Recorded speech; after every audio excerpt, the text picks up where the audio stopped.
বাংলায় প্রবাদ আছে, অতি দর্পে হত লঙ্কা, কিংবা অতিবার বেরো না, ঝড়ে পড়ে যাবে, অহংকারী পতনের মূল।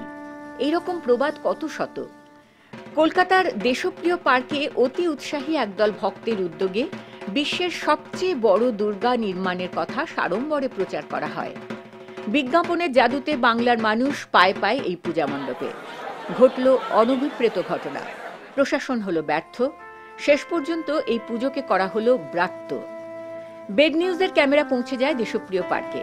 প্রশাসনের তরফে বিজ্ঞপ্তি, এবছরের মতো দর্শকদের জন্য এই মণ্ডপ নিষিদ্ধ। দেশপ্রিয় পার্কের পুজো নিয়ে যে বিতর্ক, সে কথা আপনারা সকলেই জানেন। পুজো শেষ হয়ে গেছে। এখানকার যে ছোট্ট প্রতিমার পুজো করা হয়েছিল, সে প্রতিমা বিসর্জনে চলে গেছে। এখনও মানুষজন আসছেন খালি ওই বড় প্রতিমাটি দেখবেন বলে, অর্থাৎ মণ্ডপের একটি অংশ সেই দেখতে মানুষ আসছেন। ম্যাক্সিমাম লোকই ফেরত চলে যাচ্ছেন, কারণ পুলিশের অনুমতি নেই ভেতরে ঢুকে দেখবার। স্থানীয় কিছু ক্লাব সদস্য এবং পুলিশ কর্তৃপক্ষ যাদের মনে করছেন দু চারজনকে রিকোয়েস্টে, তাদেরই ছাড়ছেন। সবার পক্ষে সেই শিকে ছেড়ে নি। আমরা শিবপুর पहले आए थे क्या? नहीं, इसके पहले नहीं आए थे। सुना था कि पर्दा लग गया चारों तरफ से, तो आज काली जी का दर्शन करने आए थे, तो सोचा कि थोड़ा माँ दुर्गा का दर्शन कर ले। গত 7 দিন ধরে আসছেন, 4 দিন ধরে চেষ্টা চালাচ্ছেন শুধু একটু দেখার জন্য। আজকে কি একটু দেখতে পাচ্ছেন? এই কোন ব্যানারগুলো খুলে দিলে হয়তো দেখা যেতে পারতো, কিন্তু ব্যানারগুলো তো আর খুলছে না, দেখা হচ্ছে না। যেটুকু দেখে মনটা শান্তি হয় ব্যাস।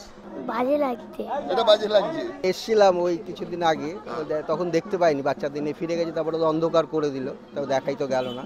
তা আজকে এসছিলাম ওখান দিয়ে ঢুকবার জন্য, বলে বাচ্চাগুলো জাস্ট দেখিয়ে নিয়ে যাচ্ছে, বলে আমরা অপারক, মেম্বার না হলে দেখা যাবে না। একবার ঢুকতে দিলে ভালোই হতো, কি প্রবলেম হতো কি আর বলবো। সামনে থেকে দেখার জন্য এসেছিলাম, কিন্তু ওরা তো দিতে দেবে না।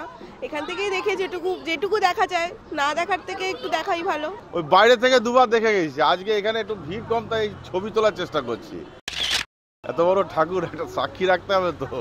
দেশপ্রিয় পার্কের পূজা কমিটির কাছে এবারে দেবী দুর্গা দুর্গতি নাশিনী নয়, দুর্গতি দায়িনী হয়েই দেখা দিলেন।